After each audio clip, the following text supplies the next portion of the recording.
on the Shrewd Dudes podcast Thursday live stream. We are going to talk about a few different things. In our This Week in Satire, we're going to address a spelling bee contest that can't define woman, but wants you to spell it. It's good, man. It's so good. It's good, man. It's good, man. In our new word order, we're going to address conversion and affirming. And how Biden is just totally messing up the definitions for both. And so is the left in general. Amen. And then finally, we're going to address the douche of the week. And this is the long put off douche of Chrystia Freeland, the current Finance Minister of Canada. All of that and more on the Shrewd Dudes podcast.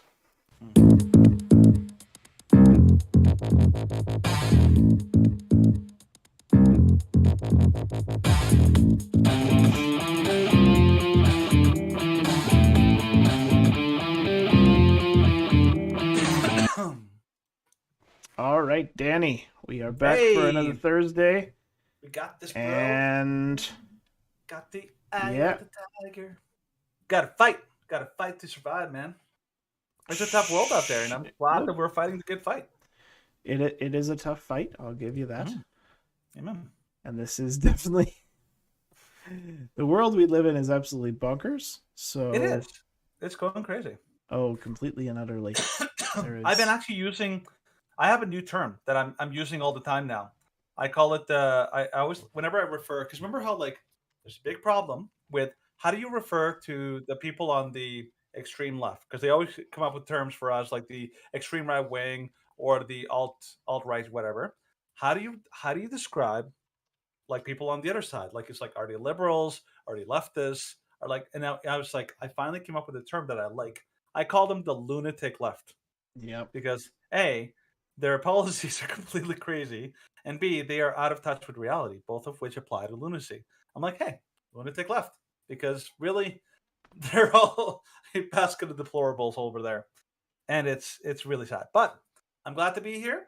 I love, this is my jam, man. I love talking about this stuff. I love talking about fun. What is going on in the world. But before we get to that, Stephen, what's going on in your world? I'm just like in the process of sharing this, and I see Shelly, and she's like, "Well, hello there." It's like, "Hey there, Obi-Wan Kenobi." That's not creepy whatsoever. No. It was good. She's like, thanks, somebody's listening. Yeah. It's okay. We love you, Shelly. Shellers. Even though we poke fun at you, we still love you. Well, we don't poke fun at her. She's like our number one fan. We kind of have to That's true. We kind of have to honor her and treat her with all sorts of blades. All hail mighty Shelley. All hail the mighty Shelley. The magnificent Shelley. Let's just go with that. No, but like to say what's been going on in the past few days. Yesterday had pretty much the same thing that happened to me Monday, where I showed up at work and I'm like, nobody's here. I asked them if this was going to happen again, and they didn't respond. That's just crazy, man. Because nobody told me that we were going to be... The company's just like, yes, we're going to take off Monday, Tuesday, and Wednesday. And I'm like, this is just bad. That's just bonkers, man. That's just bonkers. It's just bad. Bananas. That's banana stuff. Yeah. Anyways, what are you going to do? Not going to ask me about me and how I'm doing? I was getting there. The whole world revolves around Stephen. But I know that your stuff is really personal, so I didn't think... No, I'm not going to talk about that stuff. That's definitely not something I talk about in public. But I will sharing all your... I will say I'm very happy. I finally got my new car, and I am loving her. I don't know if it's her or him. Do cars have gender? I actually have no idea. I'm wondering. Well, there is a guy who's like sexually involved with his vehicle. I've heard about that. I prefer not to talk about it because it's really creepy. It is weird. But this is my car. See if you can see it. My car is a Dodge Nitro. It's a white Dodge Nitro. It's beautiful. And I have given it a name. I am calling it Bolt. Yeah, you said you were calling it Bolt. I am calling it Bolt, and it's lovely because my car is both a bolt of lightning and he's also a car that believes it's actually a Jeep, but it's not. It's just a Dodge. But still pretty cool. Well, Dodge and Jeep are made by the same manufacturer, but okay. Are they really? Oh, I didn't know that. Yeah. No, but it's not a Jeep though. I guess it just Conquer Worm gas must suck so for that close. thing. Well, it's about the same as my Journey because this thing has a V6 and Yeah. my Journey had a 4, and like Yeah. pulling a car. Speaking of gas, gas. there was actually a very interesting video that I was watching just a couple days, like just today actually, and it was speaking. Have you noticed that your fuel economy is much worse now? Mine or everybody's? Just everybody's. Wait, how does that work? Please tell me. Tell me now. Well, like, because I was listening to this one person, and they were saying that about how in many provinces, especially over the winter, like over Christmas, and in the past few months, like there's been a slow implementation of increased levels of ethanol, which is what the government of Canada wants, because increased ethanol burns cleaner than just regular gasoline. But it kills fuel economy? Well, it burns cleaner, but it doesn't burn it as properly. It's not nearly as fuel efficient. Oh, those dirty rats. You dirty rat. Because, like, I've been like, why do I have such terror? Like, it's almost like 15 to 20% worse in terms of fuel economy. Like, they're so dirty. Like, have you heard that, like manufacturers that make food. So, for example, if you buy like Tostitos, you're getting less like actual Tostitos in the bag. If you buy cereal, you're getting less. They're reducing the amount of like product in your regular products, but not changing the price. And I'm like, so I get why they do that because you're going to notice a price increase far more than you'll notice a size decrease. But like it's getting bad out there, man. It's getting really bad. But I'm hoping that no, I can't help it. No, there's no hope because unfortunately, every country, particularly the U.S. and Canada, are both basically trying to like rush us off the cliff. Be like, hey, you like it down there? It's like no, like no, we don't want to go over that cliff. Yeah, we really do not want to go over that cliff. But we have been talking for a while. No, and so now catty. I'm a chatty Cathy. You are so full of it. Oh, come on. All right. Yeah, gotta and take it on you can see our new, because some people are commenting, and Danny noticed this as well. Sometimes we showcase videos. The videos are sometimes blocked off by our ugly faces. And so we decided to change the look so that people can see more of the video and less of us. And then we'll be back when it comes to the regular commentary.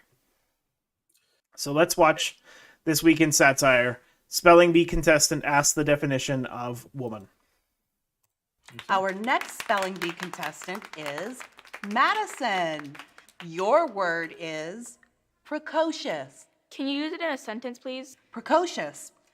Also, just a reminder for everybody who is involved in the chat, if we're watching a video, I can't respond to any of the comments. I can't see any of the comments. Yeah, Danny can see some of the comments.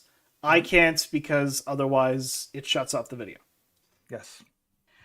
Little know-it-alls like you are annoyingly precocious. Precocious. Precocious. Precocious. That's correct.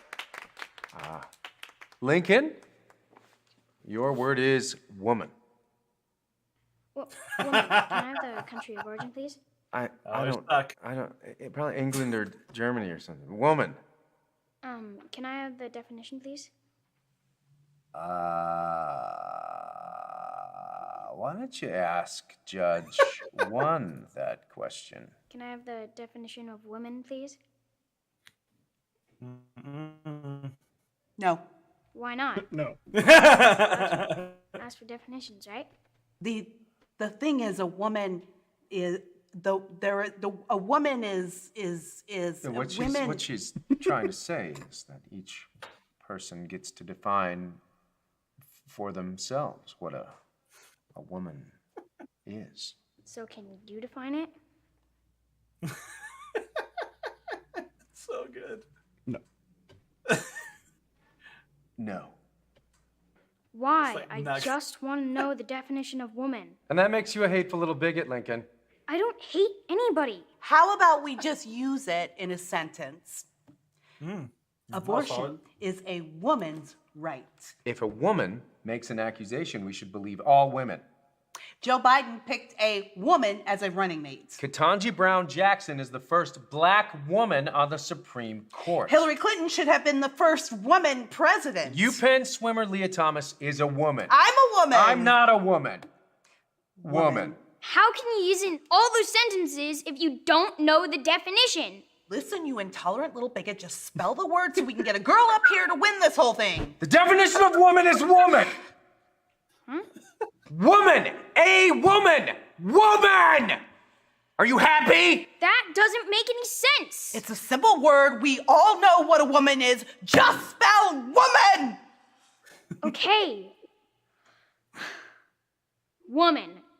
W-O-M-A-N. Woman. Wrong! It's got an X in it now for some reason. W-O-M-X-N. Now get out of here! Kenny, you're up next. Kenny, you're up next.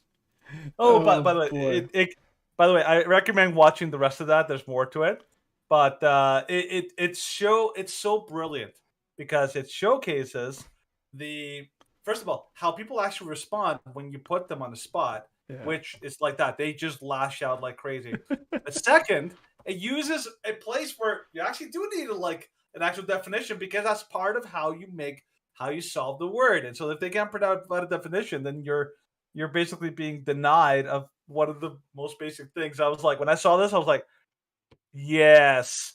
Yes. Yes. It was so great. I was loving it.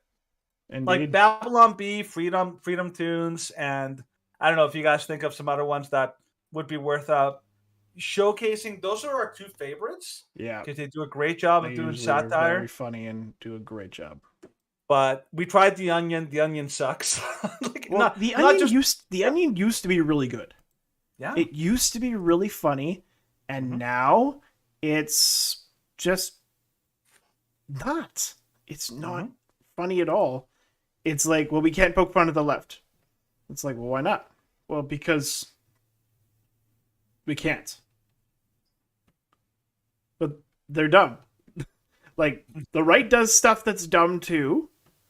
Yeah. And we can laugh at ourselves, and it's like, yes, but if we point out what the left is doing wrong, then they might lose votes, and then they might blame us like Facebook did. Or like the Democrats blamed Facebook for losing the 2016 election. We can't have that. Oh, we don't talk about that. Well, we don't talk about election. No. I was thinking of a way to use that song, and I'm like, it does not work.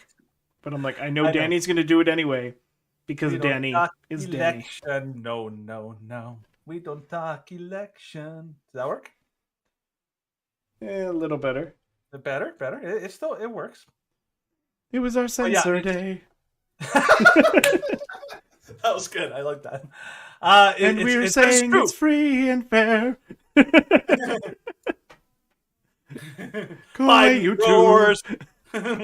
Go away, YouTube. It's funny though because it is like we actually didn't we get a strike for like mentioning the election or even suggesting that it wasn't? No, they actually our last channel that they had was removed because we simply said it's like, yeah, that wasn't free or fair, was it? And they're like, that was suggesting that blah, blah, blah. And I'm like, I didn't say anything. I just said it wasn't free or fair. Yeah, it's an algorithm, so they're not actually. There's no real person going through I know. it. They're just scanning for magic words. Hence why we have basically no videos on YouTube except our live streams, which we're live now.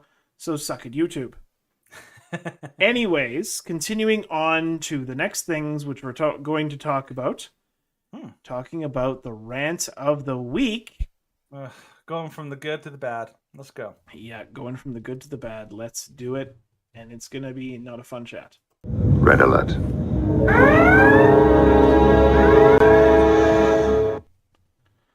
All right.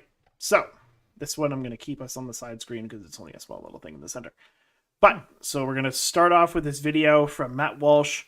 about these protesters who valiantly went in and tried to disrupt a drag queen's story hour at a public library for children. So let's watch these heroes in action. The heroes. Who brought the pedophile? Hold on. No, thank you. Who brought the pedophile? No, thank you. We want to know. You're required. We want to know. Oh, we're medically exempt. Thank you, though. Bye-bye. They dropped that pretty Who brought quick. the pedophile?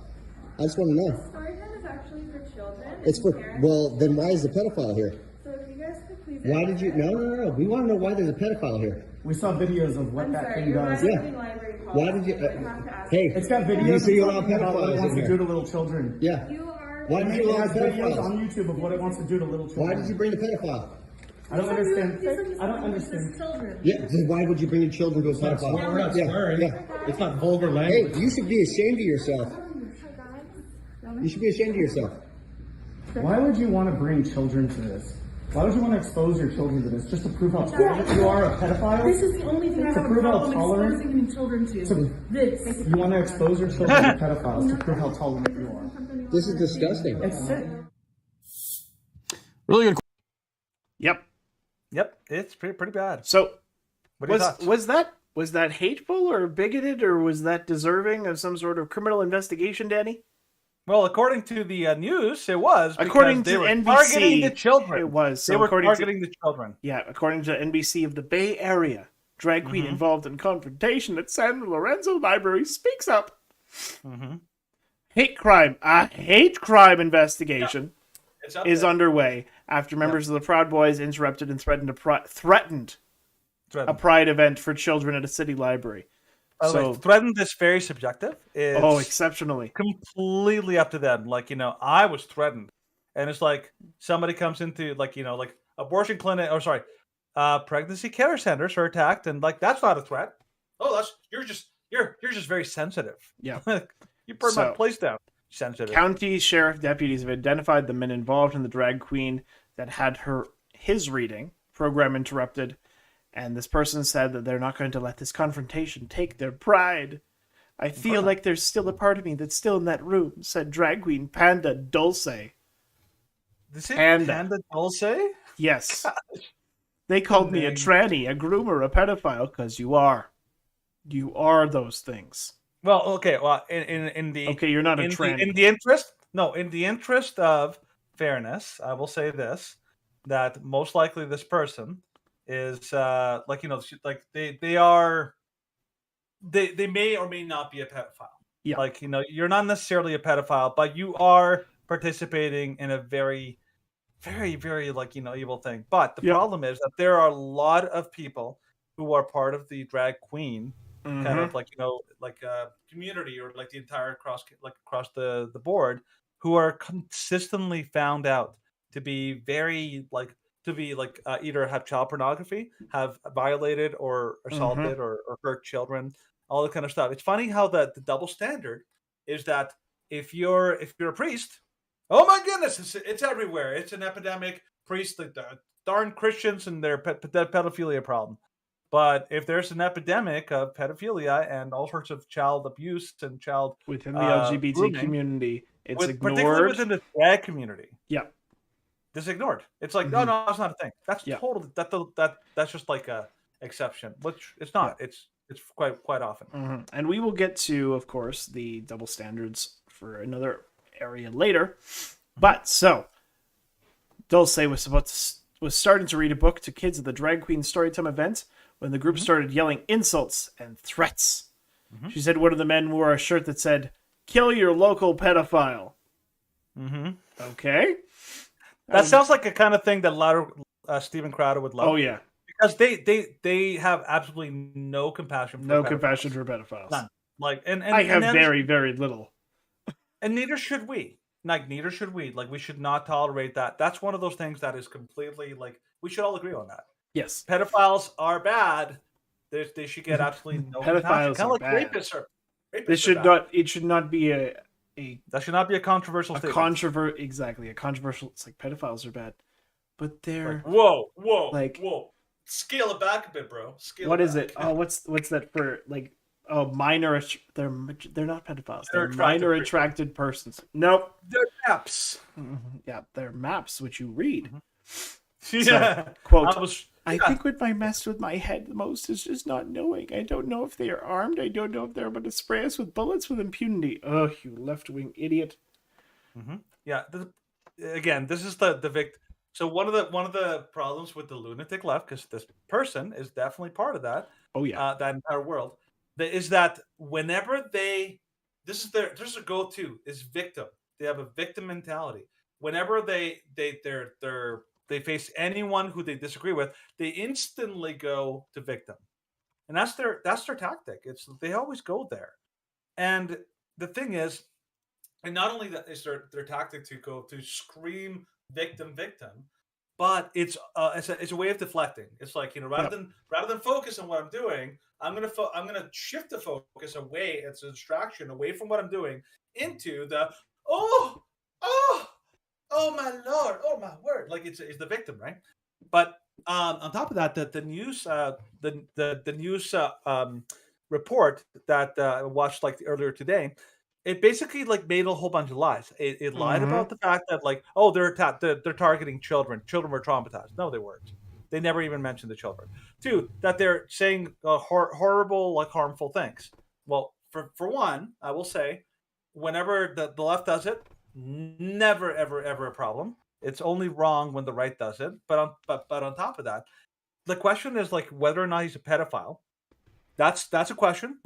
I'm always a big believer in innocent until proven guilty. Like, he may be a pedophile, but until he is proven to be, I don't think that's a fair, thing to call somebody. However, is this person a groomer? Yes. Yep. The very fact that they are trying to normalize, they're overtly sexualizing children into this insanity.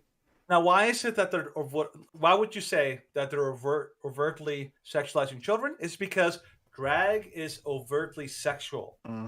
That is essentially what it means to be drag. It's hypersexualized men, or men dressed as hypersexualized women, which is completely and in some ways very inappropriately dressed. I've seen some pictures of some shows, and they're horrible. Like there was one drag queen story hour in which they had a man wearing a skirt.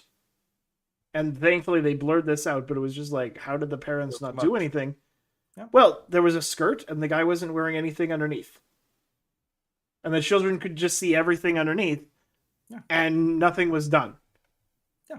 And it was just like, what? Now the big problem with these things is that, okay, so the parents bringing these things to their children, to these shows, they're obviously part of the lunatic left. They believe that it's important to indoctrinate their children in order to help them be more compassionate. But in reality, what they're doing, they're exposing their children to very harmful things that are going to make them way too sexual, way too young, that they're going to think that people that they should normally avoid, that these are good people. Like, you remember how like your parents told you when you were young, like, oh, don't beware of strangers. Now they're telling them like, oh, these people that have a very seriously problematic past and a lot of like problematic people all throughout, and that are hypersexualized, that these people, oh, your kids should run to them. This is the opposite of what you should be teaching your children. So this is just very. It goes beyond like freedom to do whatever. Like, I believe parental choice. Yes, parents have a choice of how they raise their children, but there's also a reasonable limit.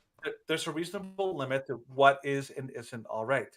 Yeah. Right? Is it okay if you have a child and you bring like babysitter over, and that babysitter is showing them porn and is teaching them about sexuality and how to touch themselves and all that? Like, I would have every right to call children's services and be like, you need to like take that child out of that house. That parent is literally allowing their children to watch porn, to like basically have an adult to groom them into that. We'd be horrified. Yep. But somehow this is all right, and this is the problem. It's our view, our society's view of morality has been so incredibly skewed that we justify anything in a name of compassion. Yes. Yeah. So. And just one last quick comment before we end. switch over to the next story that's very similar. Sure. So, of course, they're investigating the incident as a hate crime along with charges of harassing children and making criminal threats. Mhm. Video evidence clearly exonerates them, yet because they went after the LGBTQ mob, they're already declared guilty. Same with these guys. So, Stephen, real quick question for that. Yep. Before we move on, what do you think? I mean, obviously, they say what the reason is. Like, oh, it's a hate crime and all that. What do you think the real reason why they're charging him with crime is? I think it's pretty obvious. Intimidation. Yeah. It's entirely to discourage people from protesting and from saying, no, we're not going to allow this to happen to our kids in the future. Mm-hmm. Yeah, it's the idea entirely is that meant to silence opposition. Yeah, the left, what they do, the lunatic left, they like to, they put all the most harsh punishments on their opponents, the right, in order to try to silence them, and then they excuse the worst behavior from their own side because they want to promote it. Like a good example of this, look at the January 6th. People who were charged in the January 6th, trespassing, not insurrection, trespassing. They're still in jail. Some of them got the book thrown at them. They were threatened with all sorts of horrifying charges for nothing more than trespassing. Yeah. And yet, like the Antifa and some of the people who rioted and looted entire cities, they get off with barely a charge at all. Yeah. I don't think they even get charged. Oh, many of them weren't. Many of them were just like, yeah, you get a couple hours of community service for... There was one person who got 50 hours of community service for firebombing a police car. Yeah. It's no. Yeah. This is a terrorism charge. This should be minimum 5 years in prison. Yeah. Yeah. And this next story really lays that out really well. Oh, yeah. It really lays out the double... It continues to lay out the double standard. So Patriot Front members arrested in Coeur d'Alene won't be in court until late July. But why did they get arrested? They were arrested for conspiracy to riot on the way to a pride event in North Idaho. So, yeah, that's all there is in this story. But still, conspiracy to riot. Not caught rioting, not caught burning buildings, not caught making a disruption, but simply for conspiracy to riot. They were arrested just because they refused to abide and they refused to stay silent. It's Minority Report. It is. Which, if anybody knows, if for those who don't know, Minority Report is a movie about a kind of a futuristic society where they can predict the future, and as a result, they can predict crime before it happens. And what happens is they show up right before you're about to murder somebody, and they charge you for murder. That's basically Minority Report. Mm-hmm. Here, they're like, oh, you were thinking about doing a crime. I'm like, well, I didn't actually do a crime, but you were thinking about it. But you could have. You don't even know if I was. It's just but this is a problem with current society. And by the way, America has a lot of examples of this, of them absolutely being horribly over the top, brutal in punishing conservatives, but are completely the opposite when it comes to the way that they punish the lunatic left. A good example is President Trump. He was the whole January 6th was an attempt to smear him as an insurrectionist because he said that they mischaracterized his words. That's basically been nonstop. Joe Trump, he hates democracy. He's the worst. And yet you have loads of Democratic, people like President Biden, even Kamala Harris, who all have called who all did the exact same thing, but they didn't get no scrutiny. Yeah. Get away with it. Yeah. The problem is when you try to, one of the fundamental things that is so basic in society, in order for a good society to operate, is equality of justice. Okay? That means that if Stephen breaks into a store and steals, a Snickers, he's hangry, and I break into a store and I steal a Twix bar, and I get thrown in jail for weeks for my evil crime, and Stephen gets a medal and a parade. Heralded as a hero of the people, a revolutionary. Yeah. And it's because, imagine it's because, if it was a drag queen, they're like, aha, you're a hero of you're part of the good group or something like that. And I'm like, I'm a conservative, dirty, rotten conservative Christian, and I get the book thrown at me. You can't have a society like that. Nope. Because people who are being, if people don't believe that there's justice, then they're going to stop ignoring the law. Like people will just be like, I hate cops, and they'll just ignore them, or they'll fight back against them, or they will they will feel like this society is not working for them, and they'll feel the need to revolt. This is where it's all leading. It's leading to a civil war, which is what they want. Honestly, that's why this is happening. They're it's like the analogy of you heard that analogy, right, Stephen? The one about the red ants and the black ants. You put them in the jar. And, the red ants and the black ants will just kind of they'll just kind of intermingle. They'll be fine. They'll just avoid each other, right? But you shake that jar, suddenly the red ants will start attacking the black ants. And that analogy really works well with what's going on, because really, we're angry at the lunatic left. They're angry at us. We feel like they're constantly, we feel like they're enemies. In reality, this is being done to us. Yep. By people who are pulling the levers of power. So it's just an idea of just showing you what the big picture is. Yeah. And of course, pro-abortion organizations, because they're allies of the establishment. They can pull stuff like this. Declare open season. Pro-abortion terrorist group vows to ramp up violence against pro-life pregnancy centers.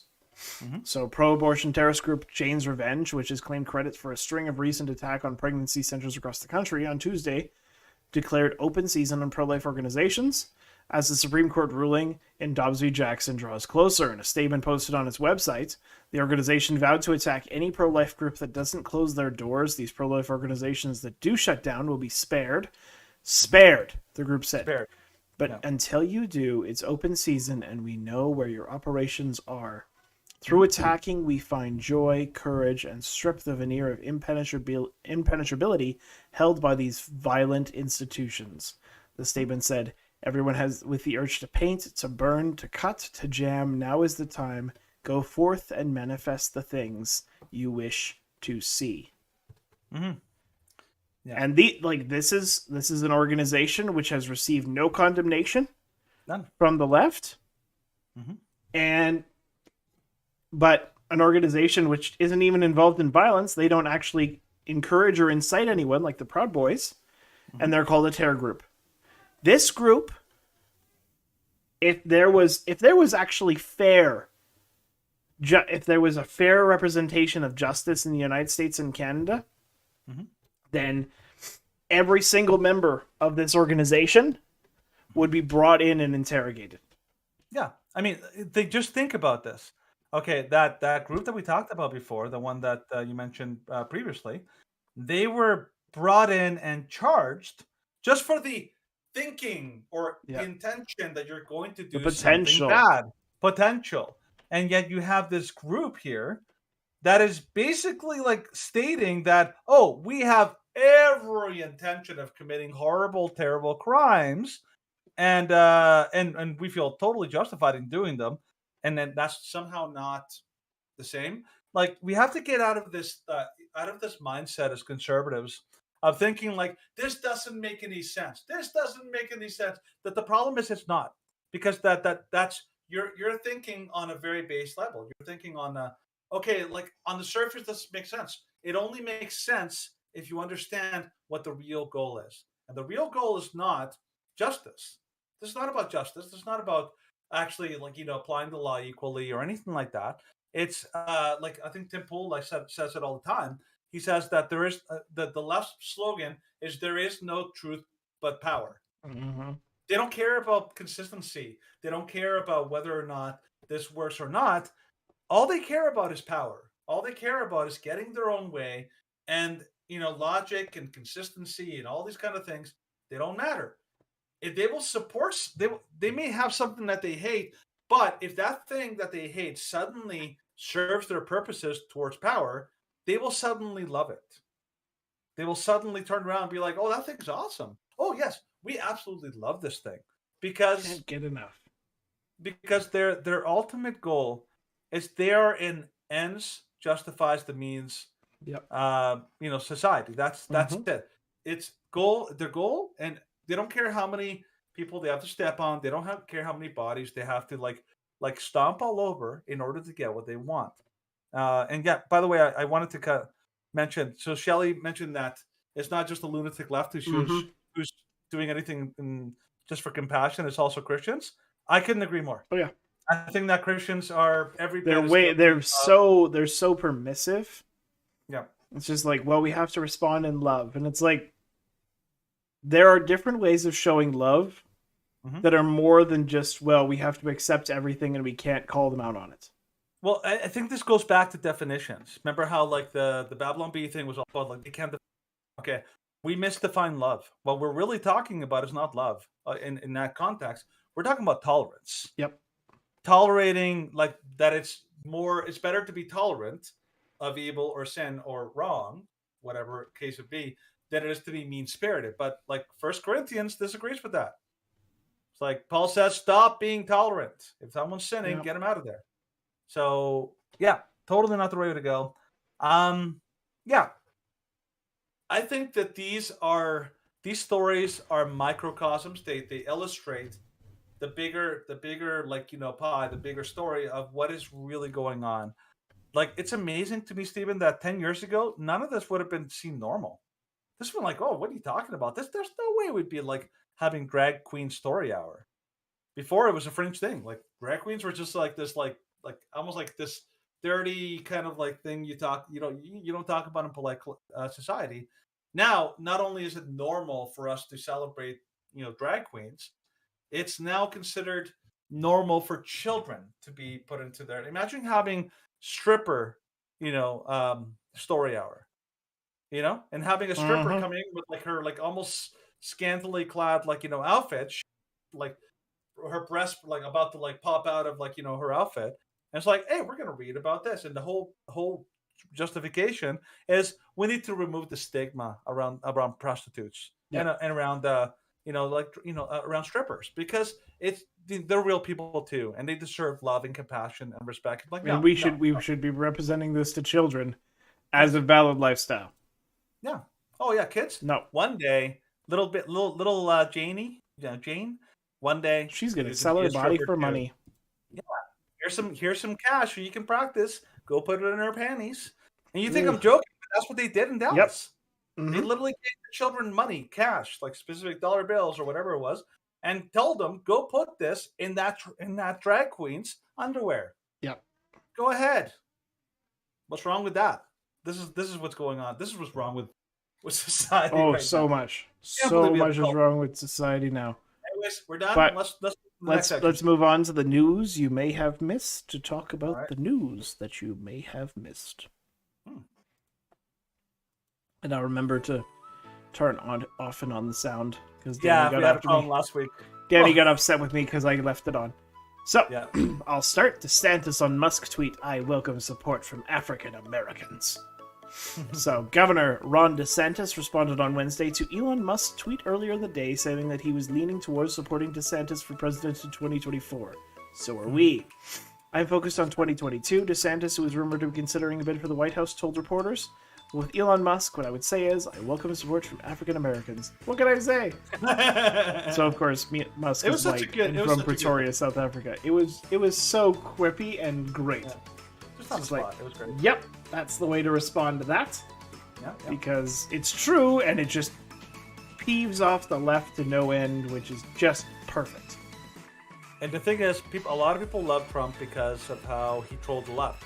But I actually believe that Ron DeSantis because DeSantis is, instead of being straight up insulting, which is usually what Trump was when he was trolling, DeSantis is usually very quippy, and he usually has a layer of humor that's more than just insults. It's more like, well, maybe someone else other than the mouse should raise your kids. Yeah, it's I'm really hoping that, like, I know that obviously right now, most obvious candidates for the 2024 election are DeSantis and Trump, and I will say, like, as much as like I really prefer DeSantis, I'd be perfectly fine with either one. I would be okay with Trump. Yes. I would be okay with Trump. I think he actually deserves another chance to run. And right now, the Democrats are crying at the idea of having like Biden run again. Yeah, that would be a train wreck. Okay, let's go to the story from Yahoo Finance. Joe Biden orders oil companies to explain why they're cutting gasoline production as prices soar above $5 a gallon. So, by the way, in case you guys haven't, because I did this before, yes, the U.S. is like $5, $6 a gallon, and all that. Believe it or not, their gas prices are lower than ours. Yep. We just can't convert them, or people don't convert them. But yeah, People don't convert them right still- away, but it's still bad. have the highest. Yeah, we have far higher Well, gas prices than most Canada, countries. like Alberta, of course, is the lowest Yes, because we produce it, but and we cut the provincial tax for it. and we of course has provincial rebate taxes for it, which is it's nice, but still, our price of gas, and you can do this, and I'll tell you what the price of gas here in Alberta is. $1.91. Well, I know it's $1.91. I'm just converting it. Okay, well, you convert it while you keep reading the story and you let us know, okay? Okay, so here's some of the highlights from the story. So, President Joe Biden wrote to oil companies demanding, first bit, angry man Joe Biden. They explained gas production cuts. In a letter seen by Reuters, he complained gas companies are capitalizing on higher prices. Oh, you like, greedy oil company.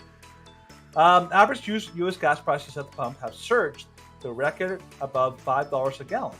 President Biden, or former Vice President Joe Biden, has demanded oil companies explain why they are cutting gasoline production in a letter viewed by Reuters as prices soar.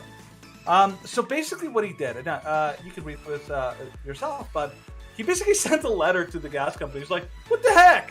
Why aren't you making more oil? Why aren't you producing it? And they're all like, because you basically cut all contracts and we're living in a very difficult market that we can't actually produce. Basically what happened is after COVID, because everyone was locked in their houses for 2 years, not allowed to go anywhere, not allowed to leave, the demand for oil plummeted. But suddenly COVID ends and everyone's driving again and nobody planned for it.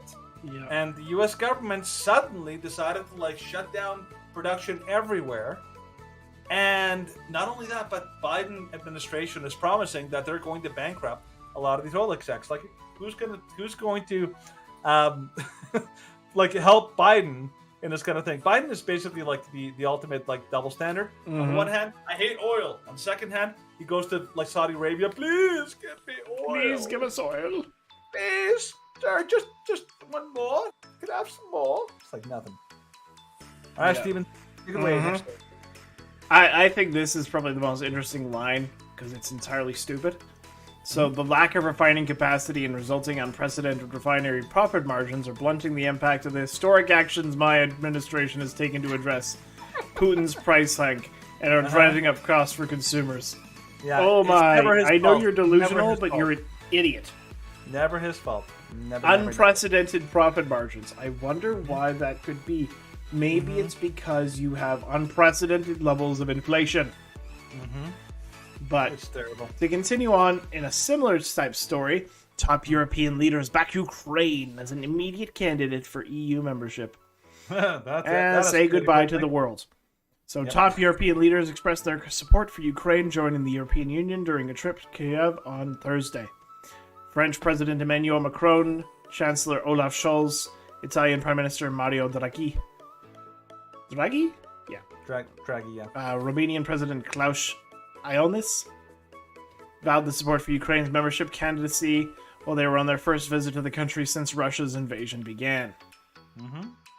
All four of us support the status of immediate candidate for membership. And Scholz said there was no shortcut on the road to EU membership last month, seemed to change his tune on Thursday.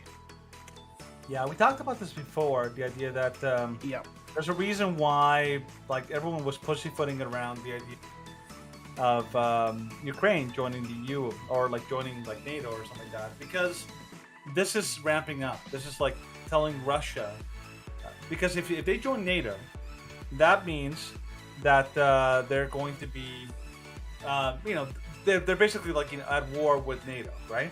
But the fact that they're saying oh, you're part of EU, it's almost like not a full step toward NATO, but it's almost like let's take a half step towards NATO and make them part of the EU, and like it's just these they have no plan for Ukraine, and right now, from everything I've heard, Russia's winning because Ukraine just can't compete with the superpower, and then secondly, that Russia their economy is booming. Completely the opposite of what we were told, that like, we're gonna punish Russia. It's like, well, Russia, the ruble is actually doing amazing. So yeah, way to go screwing that one up. Way to go, guys. Good for you. Good for you. Bankrupt us to not hurt our enemy. Anyways, let's go to this NBC News story. TikTok star Remy Bader says she was mocked for her weight after being turned away from Horse Ranch. In a statement, Deep Hollow Ranch responded to the TikTok videos. The ranch did not mention Bader by name, but broadly apologized to anyone who is offended. Again, this is all part of the idea that we have a right not to be offended. It's garbage, but it's not true. Anyway, let's go with the story. So Remy Bader, a TikTok star known for her realistic clothing haul videos, claimed that during a recent trip with other influencers, a ranch wouldn't allow her to ride horses due to their weight. Bader, who has more than 2 million followers on TikTok, was in Montauk, New York with other influencers on a trip organized by the company Hampton Water Wine over the weekend, which she says she was turned away. In her initial TikTok post, she shared a video of the ranch with a text saying, "Shout out to Deep Hollow Ranch in Montauk for making me leave because I weigh over 240. The video received over 1.5 million views, and the caption reads, "I've rode horses before and I've never had this issue." This is basically peak entitlement. She's like, I deserve everything. I'm special. I'm wonderful, and I deserve all this kind of stuff. But here's what they said.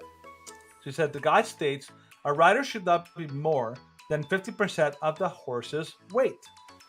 And there's also a list of options for the best horse breeds for plus size riders. So here is a good example of entitled, privileged, first world kind of divas, TikTok stars, and people like this. Read this next line right here. Which one? The Bader who's been candid. Bader, who's been candid about her recent outpatient treatment for binge eating disorder, declined to comment further on the incident. It's like, you mean you just have no self-control? Well, I swear, it's binge eating disorder. I personally will be careful because I don't know enough to be able to know. I know people who have who've had bulimia. Bulimia is the disorder where you can't stop eating, and then you basically eat and then you purge, and it's a real disorder. So it's possible, but whether or not she's struggling with this disorder, or whether or not this is just a lack of self-control, it doesn't matter. Like there's a reason why you go to the fairgrounds, like the Calgary Stampede, and there are rides you can't go into. Yep. If you're too tall or if you're too overweight, because the ride is not designed to hold someone of your scale. They just can't. Yep. And the same applies to horses, because believe it or not, a horse is not this magical creature like an ant that can carry 10 times its weight. It can carry a proportion. Well, yeah, it's like if I was to carry my kids on my shoulders, I'm not going to be able to carry my oldest for the same amount of time that I could carry my youngest. It's kind of like Steven's not going to be able to carry me on his shoulders. Only enough, at least I could do it. It would just be like, okay, Danny, we've been going for one block. Get off me. Yeah, there's limits to everything, and the problem is that you can do that without shaming. It's like there's actually airlines that say to people, like, if you're a certain weight, you can't fit in our like our seats. It's not like they're trying to shame you. It's a safety. And the problem here is that people are just so mad that they want to. Yeah. It's so much entitlement. Yeah. It's like, well, if they're turning me down, it's not because I'm overweight. It's because they're not open and they're not being inclusive enough. It's like, imagine. Doesn't the horse have some rights? Yeah. Be like, he has a right not to be crushed like a. It's like I know that if I tried to go horseback riding, it's just like, no, you're too big. And it's like, yep, okay. I'm 6'3", and I'm overweight. I get that. I accept that. I need to work on it, but I'm not going to make a fuss about it. And you're definitely not going to demand that everyone has to you and how you want the world to be, which is what this girl is basically doing. Mm-hmm. So, anyways, take the next story, Ben. But this next story is just weird. What's from? Daily Mail. How to have sex with monkeypox. CDC releases bizarre guide telling patients to keep their clothes on or masturbate 6 feet from their partner if the urge arises while infected. Yeah, that's not how you have sex, but okay. This is sort of like... I can launch it! I can launch it! Oh! It's like a three-pointer. Really inappropriate. That's what they're saying, like masturbate 6 feet from the I know. partner. What do you expect? How is that going to work? Well, you're not gonna be able to procreate. Nobody visualize. Yeah. So, oh my God, it's like, and in cases where the urge arises, it has issued a bizarre list of the do's and don'ts. This include masturbating at least 6 feet away from your partner, keeping clothes on, dry humping. Was also recommended as well as ensuring any infectious lesions or rashes were covered. They typically catch monkeypox by touching infectious skin lesions. It can also spread in the air through sustained face-to-face contact. It can also spread through sex. Do you know, like, the one thing that they missed here, Steven? How it spread? Yeah. How does it spread? Like, what's that one thing they forgot to mention, forgot to add into this? You don't actually know. The gay sex. I'm highlighting it. Sex. It's right there? Yeah. Sex. Well, like, this sounds, okay. So, when COVID was, like, in full swing and all that, everyone was freaking out, panicking. Like, the Canadian government, Dr. Tam, released a statement saying, like, but glory holes. You should use glory holes, to like have sex, or you should, you know what? You can have sex like doggy style, but just no kissing and no cuddling of any kind. It's like, stop, get out of my bedroom. My goodness. But here, one feature that it's such a weird feature, but for some reason it spreads more easily and for some reason more like rampantly in gay sex, in sodomy, and like I don't know why, but there's something, and it's something that's the dirty little secret epidemic, is that it spread almost exclusively through gay sex, and we're seeing some of that same pattern here with monkeypox. Interesting. Anyways, go on. Yeah. So, among its tips was to have sex while fully clothed. Impossible. Okay. Very important. Ensure all rashes are covered. Okay. Wash hands, fetish gear, and clothes immediately afterwards. And even to consider having sex virtually, such as over the phone, which doesn't work. Stupid. Nope, doesn't work at all. So, yeah, this is their little image. There's an image there? Oh, yeah. Little graphic that they throw in. Graphic. Try virtual sex. I love how even when they have the image, it'd be like masturbate 6 feet apart, and both of them are just like, Okay, can I ask you to play something really, really quick? I'm gonna put it to you on. Sure. Okay. I know I hate when I do this, but I'll send it to you on Facebook. So there's a scene from a movie that most people probably haven't seen. It's like a very old movie, but it's a scene from a movie called The Naked Gun. And I'm like, that's what I think of when I think of like what they want us to do. I'm like, this is what I imagine is what they want us to do. You know the scene, right, Steven? Or maybe you don't. Maybe you haven't seen it. I think so. I'm just trying to. So they basically like want you to have sex but not have sex, and this is what I think of. This is the first thing that I thought of when I saw this.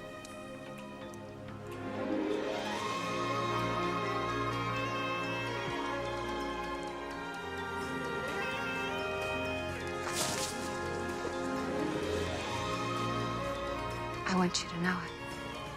Practice safe sex. So do I.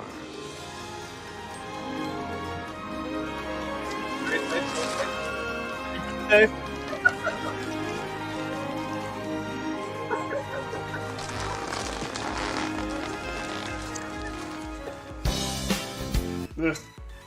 That's basically what they want us to do right there. Yep. That's the safe sex right there. I mean, That's you have to admit, stupid. You're guaranteeing that you're not going to get monkeypox with that kind of. You're not going to get anything. Gigantic. You're not going to get a second date either. I don't think you're even going to have oxygen with that thing on. But that's about as logical as what they're advertising for you to, how you can have sex. Yep. But yeah, let's go to the next story, and you can talk about all right. Next story. Things that are not logical. Again. Okay, so this is from the Counter Signal. Pastor alleges government offered $50,000 to shill, and I think shill is a great word, vaccine confidence.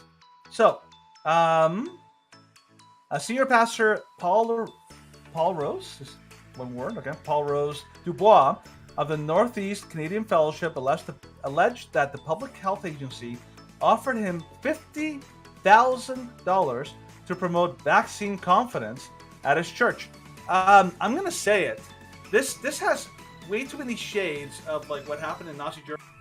Churches were preaching the virtues and the wonderful nature of the Nazi regime in churches, in actual pulpits. And I mean, this is not just Nazi Germany, but everywhere. So many places where they do this. This is not what a church should do. Okay, so here's what he says: we have a Christian school church, and I got this from Public Health, and it's quite amazing. Dubois began. We got asked to support vaccine confidence as a church with a nonprofit, and the government was going to give us $50,000. When I got the letter, I shredded it, and I never should have shredded it. Why? Because you present a letter like that, now you can expose them. But I did send you a website, he continued. It was only $50,000. You could actually get another $100,000 for promoting vaccine confidence out of a nonprofit. So the government, they were actually joining forces with nonprofits. And they want us vaccine confidence in schools because it's the downtake right now. Kids aren't getting as much as they were. He's called the whole thing propaganda. So here's the problem. We have read multiple reports all throughout like the COVID pandemic. And we heard like so many places were being offered all sorts to not only to shut down. So we actually, I remember hearing somebody tell me that churches here in Alberta were being bribed by Jason Kenney's government to close. They're like, well, oh, don't worry, you can close, we'll take care of you. Which is basically us saying, we're going to give you money to do what we ask. And they're basically turning the churches into complete and total sellouts. And then they have the audacity later to say like, oh, but look at all these churches that all complied. Hence, we're right because the churches all agree with us. This is a classic tactic of tyrannical and like immoral governments. They try to infiltrate churches because they know that their congregants will not listen to the government. They'll listen to.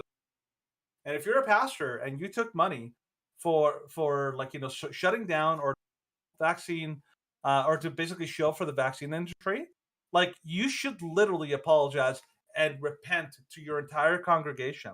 And I've actually told this to pastors here in Alberta who shut down, and they were absolutely wrong. We all know that they were wrong. They completely sold out the gospel, and they won't apologize. And I told them, like, I will come back if you at least apologize to your congregants or send me a video showing that you've actually apologized for what you've done. But so far, I haven't heard any major church actually apologize for what they've done. I don't know. Have you? No, they've basically been like, well, we were doing what we thought was right, and like we just wanted to make sure that everyone was safe. And it's like, but you had to know at some point that it was wrong, didn't you?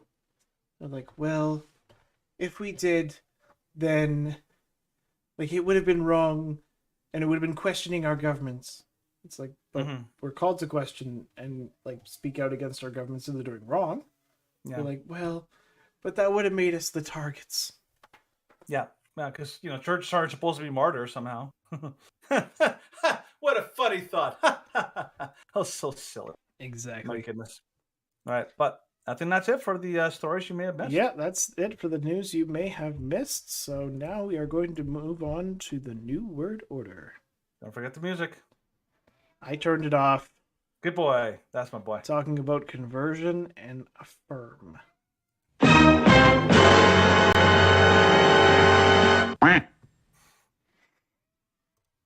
Okay, new word order. So, from Reuters, Biden targets conversion therapy, transgender bans, and Pride Month order. So, President Joe Biden on Wednesday signed an executive order aimed at curbing discrimination against trans youth and drying up federal funding for the controversial practice of conversion therapy. The executive order asked the federal health and education departments to expand access to gender-affirming medical care and find new ways to counter a flurry of bills passed in U.S. states by conservative lawmakers this year that ban these treatments for trans youth. And of course, it asks federal agencies to ensure that federally funded programs do not offer conversion therapy, which, according to this article, tries to force LGBTQ youth to change their sexual orientation, and the Federal Trade Commission to consider policing such practices that seek to change a patient's sexual orientation or gender identity as deceptive businesses. But you notice that we have heard of the Trevor Project before. Yes, we have. It was just on Tuesday. Because the Trevor Project, so for those of you who don't know or are unfamiliar, the Trevor Project is basically an attempt by the lunatic left to try to create a group that's, of course, the whole basis or the whole selling point is that this is in the honor of some transgender person that committed victim. suicide. Yeah, committed suicide. So in their honor, we're creating this thing, and the idea is that they're supposedly providing all these facts and all these like information, like, hey, look, the experts say we're right, hence we're right. This is the biggest deception, and just a little, like, really quick thing on this. Okay, in the past, you could trust experts. Experts were actually well trained and reliable, and they spoke. Oftentimes, they were all about facts and all about figures and all that. In the modern world, almost every single modern industry, from psychology to the medical industry to even science or whatever it is, they've all been hijacked, and you're not allowed to publish or even suggest anything that goes against the accepted narrative. This is fascism. The way that fascism operates, communism is different than fascism. Communism is we own everything. Okay, the government owns everything, is the government's property. Fascism basically says, oh no, we are in charge, and every industry, everywhere, from the entertainment to the news to production to everything else, they are allowed to operate as long as they do. And so they basically still tell everyone is in lockstep. Yep. This is what the Trevor Project is. I just want to make sure people understand that while they say they're experts, the word experts have been hijacked, and you have to be super careful about what you're told. Continue, Stephen. Yep. So, of course, you think about the words conversion, and you think about how they mention gender-affirming care. Now, you would question what those words mean if you looked at their definitions. Now, of course, the definition of conversion, the act of converting, the process of being converted. Converting is to bring over from one belief, view, or party to another, to bring about a religious conversion. Now, when we're talking about conversion therapy is not trying to change someone. Conversion therapy, even though it's really lambasted and ignored about what it really is, conversion therapy is especially in terms of how it's seen today, conversion therapy is seeking treatment, seeking therapy, like a psychiatrist, a therapist, a counselor, and it's talking to someone and it's saying, I don't know if this is exactly right. It's not trying to convert anyone into someone. It's simply trying to affirm what they are. It's, well, you were made this way. And because you were made this way, this is the natural order of what you are. Mm-hmm. We're not trying to convert you into something else. We're not trying to change your basic nature. Yeah. We're just saying, this is what you are, and we are affirming, not converting, affirming. Mm-hmm. Which is exactly the opposite of how they try and word it. They try and say that we are taking them from their natural state and converting them and brainwashing them and abusing them and harming them. But that's not true at all. And we've explained this multiple times. And especially, of course, when the Canadian government said that they outlawed the practice. And the Canadian government said that you couldn't speak about conversion therapy, you couldn't speak about the LGBTQ from the pulpit. And or, we have in like a lot of different ways. Yeah. It was pretty grand. It was very grand. The You scope couldn't was even massive. talk about it at home. Actually, Yeah. like that was one of the things you can't actually. If you tried to counsel someone at home, that would be considered conversion therapy. That's right. Yeah. So one of the problems with conversion therapy, well, I'll list a couple. First of all, addressing conversion therapy. Sure. Okay. Addressing conversion therapy is that it's manipulative language. Remember Yes, how we it talked is. about phobia, transphobia, homophobia? That's not true because nobody's scared, and that is a medical condition where you are instinctively afraid of something when you're not. That is it's a manipulating of language. It's playing rhetorical games. This is the same. They're attaching a word to therapy that doesn't belong there, and they're trying to imply that this is religious, that this is that conversion is a religious word, and they're implying that there's some kind of a religious thing to get people's like the hairs in their back of their heads to like go up and be like, oh, religion bad. We can't have religion, like people like using religion again. And it's kind of like how abortionists or pro-abortion advocates like say like, oh, like you stupid religious Christians, stop telling me what to do with my body. I'm like, you can make an argument for abortion or against abortion without ever making any argument from the Bible. Here they're trying to obfuscate by creating like this totally made up concept that doesn't actually work. Additionally, they do a bait and switch. One of the things that they do is they always bring up like torture therapy and electroshock therapy and all these other like abusive things that did happen. They haven't did happen happened in decades. but they haven't happened in like 40 years. This is the bait and switch. They tell you, oh, we have to protect people from these, but they don't happen. But then they switch and they actually ban the really want to ban, which is they don't want to allow people to talk anybody out of what the left wants them to do. Because remember, one of the problems here is that this is only allowed one way. The Canadian legislation really made that clear. That, by the way, you're only allowed to convert or to change from straight to gay. Or straight to trans or whatever it is. Yeah, if you try and detransition, if you try and say something, it's like, well, you weren't actually made gay. Yeah. It's just something you've convinced yourself of. Like, that's conversion therapy, that's illegal, you go to jail. Yeah. One of the biggest hidden secrets, the elephant in both the gay community and in the LGBT, is that there is a large and continually growing faction of people who were once either gay and are no longer gay, or trans and are no longer trans. But both of these communities, not only do they deny completely that they even exist, that they're not even real, they're just a fiction, but they are so vicious and vindictive against these people that they've literally they actually almost caused them to commit suicide, and they're happy about it because what they want is darkness. They can't have anybody exposing this. This is basically a gigantic is what conversion therapy is.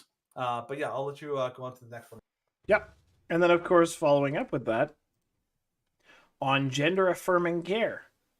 So to affirm, to validate, to confirm, to assert something as a judgment degree as valid or confirmed. Yep. So when talking about affirm, when talking about gender affirming treatment, gender affirming care. A euphemism again. Yes, it is a euphemism.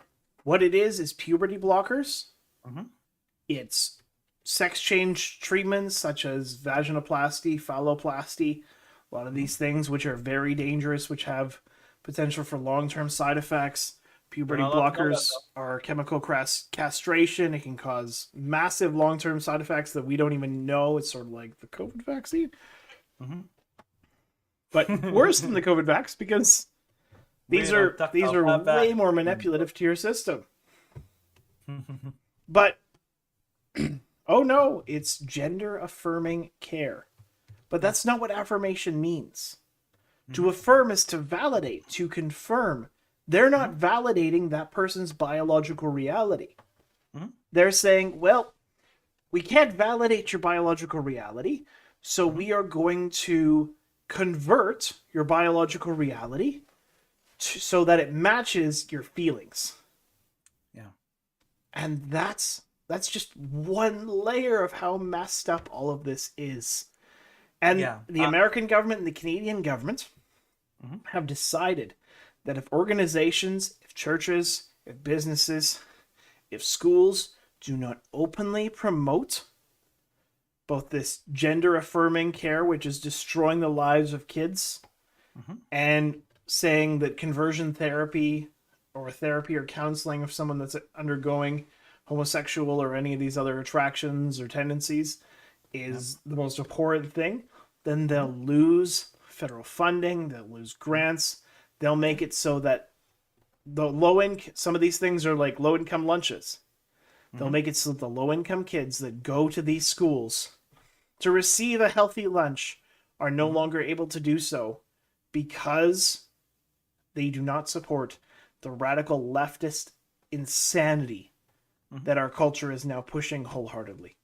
Yeah, and part of the problem, and just like a part of the pattern, is that the way that the lunatic left works is that they're very good at using language, weaponizing language. So like way back in the day, way back in like 70s and 80s, like there was no gay community because gay as a term didn't exist. It was homosexuality. That was the term that was like everybody used because that's what it was called. When they changed that, because homosexual has a negative connotation to the name. So what they did is they rebranded themselves as gay. Why? Because the term gay means happy. Why did they choose the rainbow flag? Because the rainbow flag is associated with good, happiness, with like sunshine. It's considered a good symbol. Why did they change the gender? It wasn't gender dysphoria. It was gender identity disorder. Why did they change it? Because gender identity disorder, like it was a disorder. A disorder means this is not something you affirm. It's something you help people away from. There's a reason why anorexia is a disorder, because like in anorexia, the person's brain's telling them, like, oh, you're fat, you're fat, you're fat. You need to starve yourself, and in order to treat anorexia disorder, you have to convince them using psychology and all sorts of helpful therapy to change that skewed thinking in order to in line with what's reality. Reality is you are not a fat person. Your body's just your mind's telling you. So they try to like work it away. Why did they change it from gender identity disorder to gender dysphoria? Is because they changed the focus. The focus is not the disorder, like, oh, we need to get you in line with reality. It's like, no.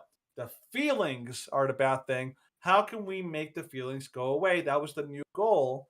And now, in order to make the feelings go away, we have to give you whatever you want. Imagine doing this for, like in the movie Beautiful Mind. Like, oh, you're imagining imaginary people. You think the radio is talking to you and all these other things. Like that's not healthy. Yeah. But this is really what's going on. And the problem is that the left loves to use euphemisms. I think it used to be gender sex change operations. And then they changed it again to gender affirming because, sex change operation sounds like a binary. Oh, we can't have that, so we have to rebrand it again. And so don't fall for it. This is the language that they use, and they use language in a weaponized way the whole thing of pronouns, that's also weaponized. That's not a thing, because what they want is like, it's not enough that you tolerate them. You have to actively participate in order to make you demoralized. Because remember, this is a Soviet tactic. They basically force you by threat of all sorts of penalties and all sorts of repercussions to say a lie until you basically like you're like, if Steven, let's say for, I don't know, let's say, like, what is this, Steven? What am I holding in my hand? A book? No, it's not a book. It's a sandwich. Say it's a sandwich. You know, you do that to people enough, over and over and over. You keep saying that's a sandwich. That's a sandwich. That's a sandwich. You're not starving, so you have a sandwich right there. Like, this is how the Soviets operate. They're borrowing tactics. No. I think one of the best ways that this was illustrated in terms of like modern culture and entertainment, there was a Star Trek episode about it. Which one? There was a Star Trek episode about it was Next Generation, and Jean-Luc Picard, who was featured on a Rant of the Week, in the intro for it, and he gets captured, and he's tortured, and he's constantly asked how many lights there are, and of course it's very clear that there are 4 lights, and he's beaten because the torturer is like, nope, there are 5. He's like, no, there are 4. Whack! There are 5 lights. And he's like, no, there are 4. And he continues getting... And then eventually, like, he's driven to the point of near madness. Yeah. And it's just at the end of and he's about to be set free. And they're like, here, there's the door. Like, if you say that there are 5 lights, we'll let you go. And he's like, there are 4 lights! And it's like, I will say this: Patrick Stewart was so much. He acted so much better than Star Trek deserved.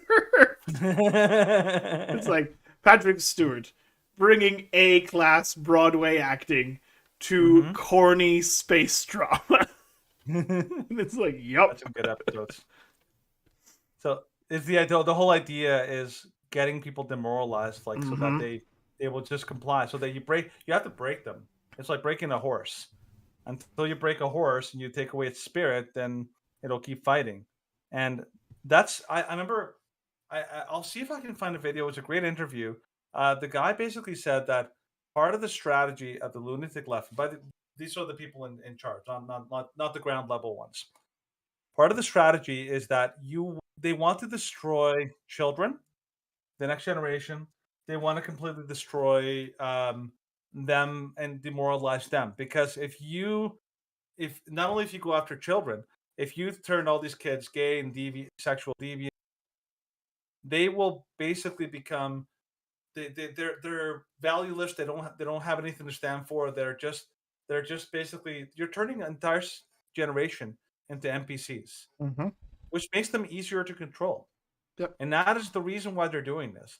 They don't care as much as they say that they care about the poor trans kids. Like, none of these people do. They have an ultimate agenda. They're trying to destroy the next generation in order to make them easier to govern. And it's really sad, because conservatives like us, we're the ones that actually care about these people and about their, like, like, not just like as Christians, but also as general people. Like, a trans person is being lied to, being told that you can become, you're going to find happiness, complete joy and happiness, if only you achieve your goal of becoming the gender that you want, and we're going to help you to do passionate. And then they get there and they find out that it was a complete, utter lie. And one of those people was featured on the documentary What Is a Woman? Yep. That one man who was, like, woman who transitioned to man, after being through everything, this person realized that it was an absolute, like, not just a lie, it was a vindictive and horrifying. It destroyed her life. Yeah, her life was done. And these people are doing it, and I believe vast majority of the people who have, like, the authority, like the doctors, the people in charge, psychologists, psychiatrists, position of power, they know and they don't care. because the ends justifies the means. Yep. So that's all. I got to Anyways, say we about do that have for to now. move on. Mhm. So now we are going to go to the douche of the week. Douche. Let's douche it up.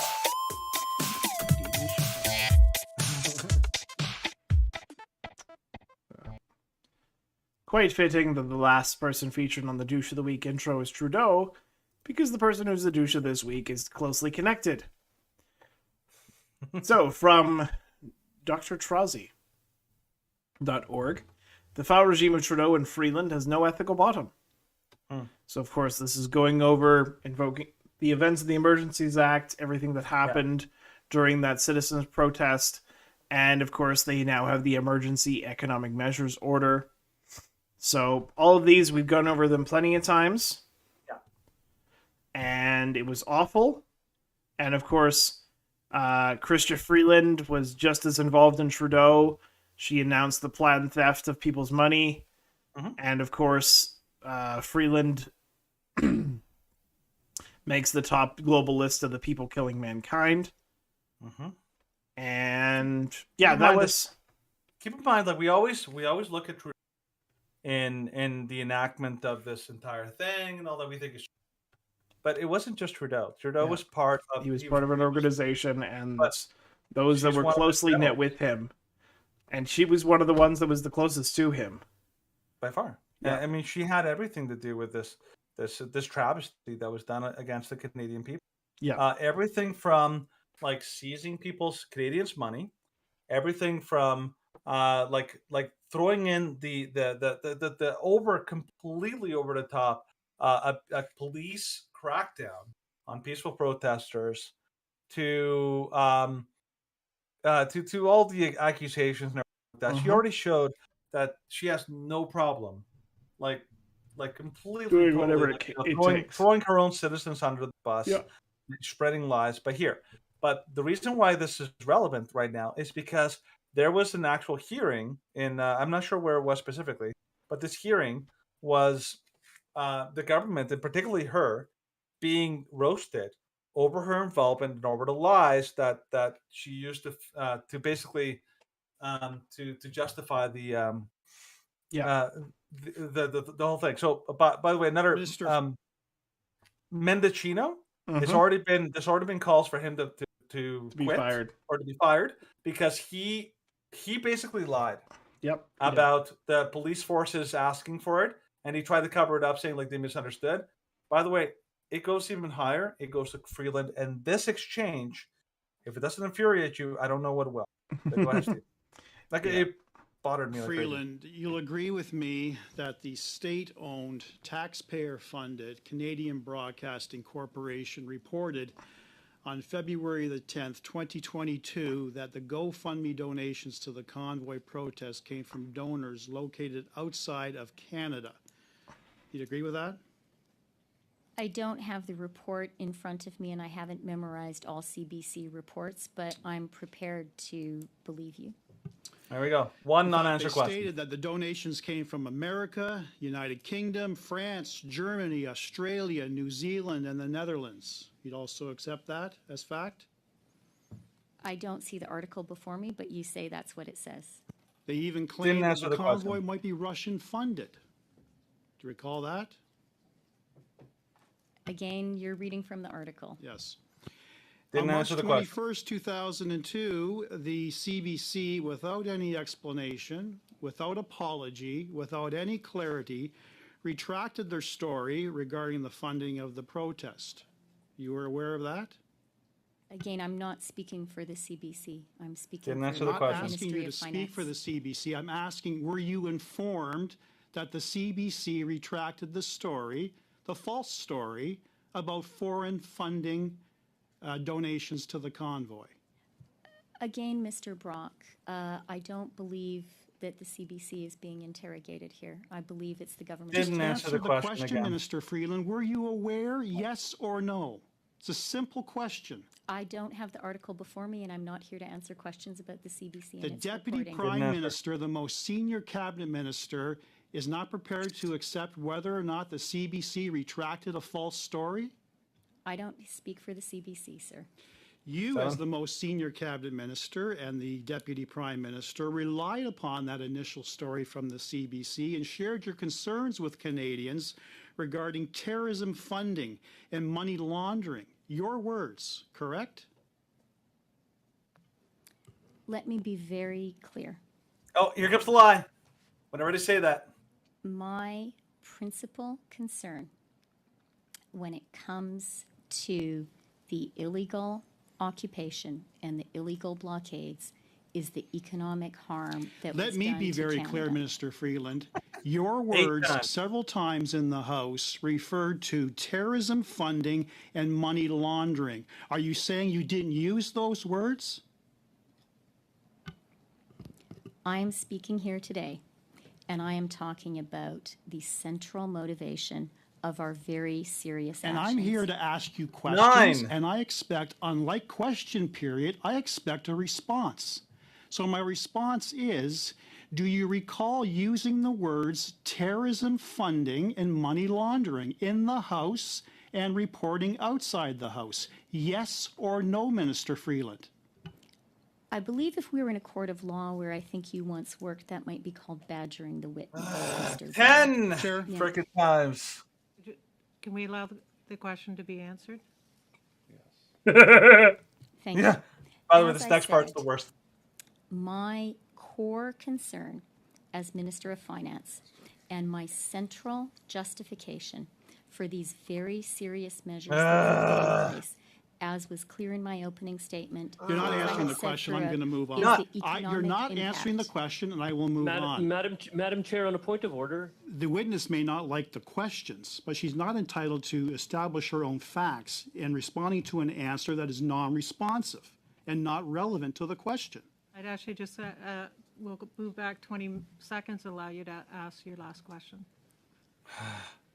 Do you agree with me that the Deputy Director of FinTrack, Mr. McKillop, confirmed at committee that the convoy funding did not come from terrorism funding or money laundering, and the typical person who donated hundreds and thousands of dollars to the convoy came from their own resources and posed no security threat?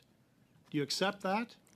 What I accept, Mr. Brown, is that the core threat is to the Canadian economy, to our reputation as a trading partner and investment destination. Thank you I for made the that clear in non-response, my Minister. opening remarks. The and that- non-response. Yeah. This is like the ultimate sad, right? Smug, arrogant douchebag. Completely and totally. Like this is the kind of behavior that people would not tolerate in a regular life. Imagine, Stephen, if you went to let's say you went to a Calgary or like Stampeders game. You went to a Stampede, which is football, CFL. And you went to the game. I found out. I'm like, hey, Stephen, how was the football game? Was it sold out? You're like, the Thing weather. I'm at the concerned game- about is how much the ticket cost me. or say like the weather at the game was Yeah. slightly sunny with a light breeze. I'm like, I didn't Mhm. ask you that at all. How was the game and was it sold out? It's like the hot dog was delicious and I enjoyed the mustard on the side. It's like this is what she's doing. She's Well, and treating. this is what the Trudeau government has done since the beginning. It's constantly shift and refuse to answer the question because they know that anybody who's watching CBC will never actually understand what they're saying because CBC will never actually show these question and answer periods properly. And of course, anyone who doesn't like them already is never going to like them. And so they're just like, well, we don't have to answer questions because we don't face any checks and balances to our power, and we want to keep it that way, and we want to keep our willing sheep in the dark. Yeah, but I really like videos like this because what they do is these kind of videos help to really highlight and expose that these people are lying hacks, that they're habitual liars, they are compulsive liars, that they cannot they basically they are liars and they're proud of it. Because let's face it, if you let's just say that you tell me that the Ford Mustang is is the car, is the vehicle of the year, and has won like tons of awards, and has the most horsepower of any car in this field. And then I actually do some research, and I find out that A, it was not the car of the year, and B, it didn't win any awards, and C, that it actually is not the car with the most horsepower. You'd be like, oh, well, okay, that was my bad. I apologize. Yeah, I take it back. I guess I was wrong and all that.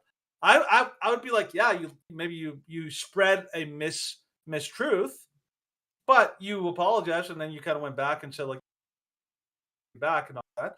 Like, okay, you're no longer a liar. You are still an honest person who made an honest mistake. In that case, I could be like, yeah, your reputation is still as an honest person. The problem is that the Trudeau government, and this is like across the board, all of the people in their cabinet, they are all compulsive like liars. And they will never, ever admit to making a mistake. These are not honest people. And here's the important thing. If they're willing to lie to avoid any kind of accountability, then they are absolutely untrustworthy. You cannot trust a thing they say. Our government is fundamentally corrupt, and they're proudly displaying it for everyone to see. Yep. This should concern every Canadian.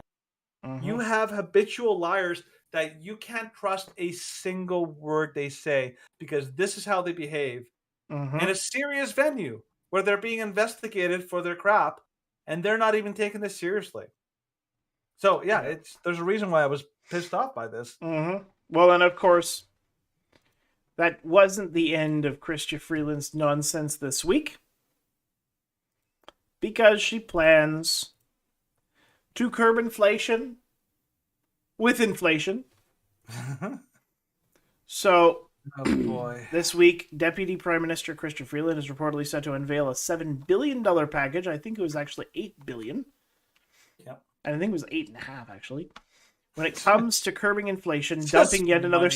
$7 billion into the economy is probably amongst the least advisable medicines. Mhm. So, Freeland is set to deliver a significant speech on Bay Street outlining an inflation strategy that will include pouring cash into entitlements, such as old age security and the Canada Child Benefit, in order to help Canadians grapple with rising cost of living. Or, By the way, just stop can I throw spending this out? money. Yes. When they say like they're throwing money into old age and account of the child benefit, thing and all that, that's a bribe. Yep. Don't make no mistake. The Americans do this all the time. They throw all sorts of things into these traps of bills because in order to bribe people, be like, oh, look at all the good stuff in there. Like, what about all the crap? It's like, oh, but the good stuff. It's like sandwich has like really the best tomatoes. Look at these amazing tomatoes. Yeah, but that sandwich is literally nothing more than a mud. It's like it's a crap sandwich. Yep. You've literally taken a cow patty, a piece of like cow poop, and made a sandwich with it. Like, but it's got these tomatoes. But it's got the tomatoes. Okay, go on. Yep. So, Canadian inflation currently stands at 6.8%. That means that Loonie is losing nearly 7 cents of purchasing power every 12 months. For a Canadian earning a median income of $55,000 per year, that translates to an annual inflationary loss of $3,787. It's basically a tax. So, of course, most insidious tax ever. Yeah, basically the easiest way to describe inflation is too much money chasing too few goods. If it has a lot of cash on hand, not a lot of places to put it, it's going to result in consumers bidding up the price of whatever is left. So, of course, the ripple effects of the pandemic are largely to blame for chronic shortages, mostly because we spent more money than has ever been printed. And, of course, fuel and gasoline being the most obvious example. Yeah. So, it's funny because, of course, having children and being a Canadian, I know that looking at like their suggestions of what they're going to dole out in these payments, I'm probably going to have a net positive gain. Yeah. I'm probably going to get more money from the government. But it's just going to produce long-term pain. It's like, oh, I'll get more money. But eventually, before long, the inflationary curve will catch up. Yeah. And it's like, that's not how you fix the problem. You fix the problem by stopping your spending, by becoming fiscally responsible as a nation. But of course, the liberals and the Democrats down in the United States refuse to acknowledge this because they want to buy a voting bloc. They want to make sure that everyone is quiet, everyone is submissive, because the government and Big Daddy will pay for everything. You have to remember, too, that this is all part of your agenda or plan. We've talked about this for a long time. The way that the government has every intention of crashing the economy. That's what they want. Imagine like the biggest, like, like the 1929 stock market crash led to the Great Depression and all that. That was not on purpose. That was a whole bunch of factors all pooled together eventually led to a gigantic collapse. Same thing with 2008. They had a housing bubble because of just runaway greed. This one is different because what they're doing with COVID and then following up with all their out of control spending, what they're doing is they want to throw the economy off the cliff in order to completely collapse the economy, collapse the country, and then they can rebuild something better out of the ashes, which is basically they want to destroy the country and rebuild a socialist utopia. That's what they want. Mm-hmm. It doesn't matter how many. By the way, every time the economy crashes like crazy, like deaths are, it causes death. Suicide, deaths from suicide, that's from stress, that's from countless things.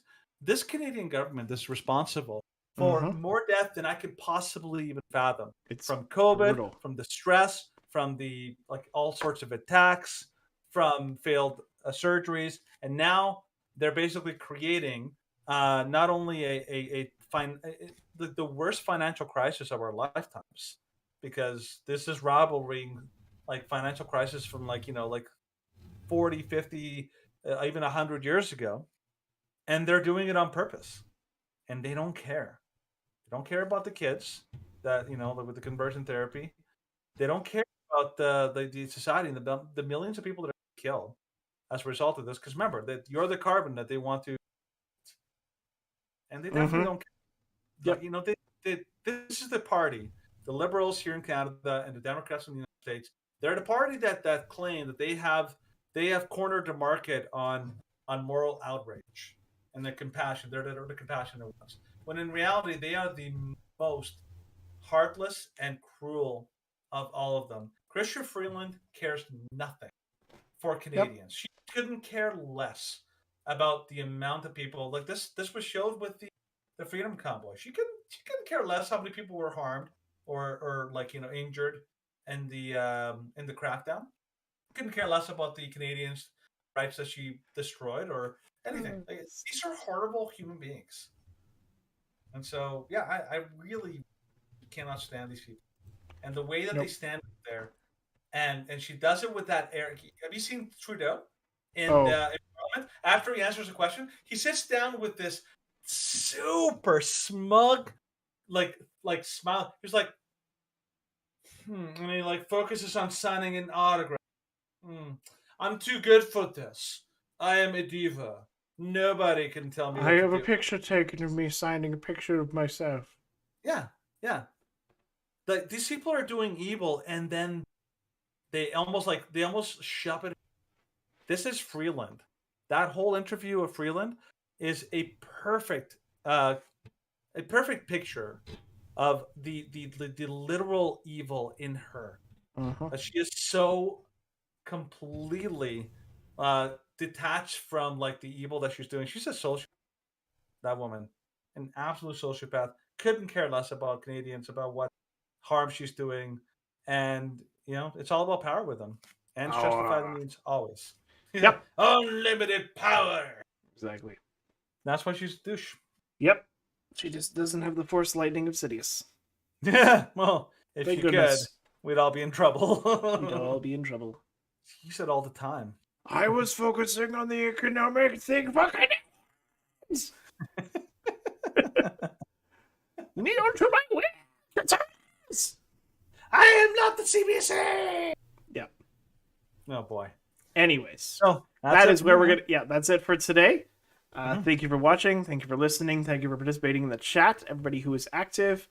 We had some fairly interesting questions, even though we had big gaps in between them. But that was cool. Cool. And if you're following us later after the live stream is already posted on BitChute, YouTube, and Rumble, of course, remember to like, comment, subscribe, and tell us how we're doing.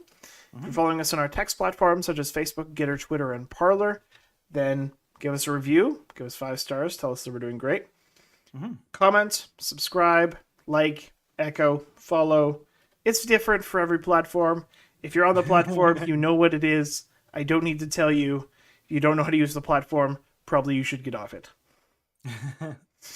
And then, of course, if you're following us on our podcast platforms, then share, download, and make sure the content is widely known. If everybody shares the video, it gets around, and then we have more lively conversation, and then we can produce a better show for you. Amen. So it's a long-term gain, and there's no short-term pain. Win-win. It works good. All right, Danny, sign us off.